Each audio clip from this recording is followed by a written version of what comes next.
పార్వతీపురం మన్యం జిల్లా కేంద్రంలో టీటీడీ కళ్యాణ మండపంలో అంతర్జాతీయ మహిళా దినోత్సవాన్ని ఘనంగా నిర్వహించారు.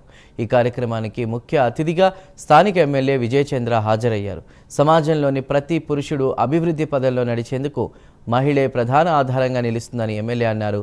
రాష్ట్రంలో డ్వాక్రా మహిళల ఆర్థిక అభివృద్ధికి సీఎం చంద్రబాబు ఎన్నో పథకాలు ప్రవేశపెట్టారని ఎమ్మెల్యే విజయచంద్ర అన్నారు.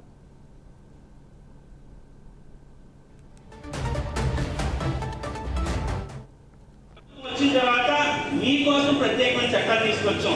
మీ రక్షణ పైన ప్రత్యేకమైన శ్రద్ధ వహించాం. ఎక్కడైనా చిన్న జరిగినా ఇమ్మీడియట్ గా యాక్షన్ తీసుకోవాలి. అది ఎంత వ్యక్తి అయినా కానీ, ఎంత పెద్ద శక్తివంతుడైనా కానీ కేంద్రంగా కటకటలు పంపించాలని ముఖ్యమంత్రి గారు నిర్ణయం తీసుకోవడం, దానికి తగ్గట్టుగా మంత్రులు కూడా కమిటీ వేసుకొని మహిళలకి అత్యధిక భద్రత ఇవ్వాలనే ఉద్దేశంతోనే గుర్తు పెట్టుకున్నది ఈ ప్రభుత్వం.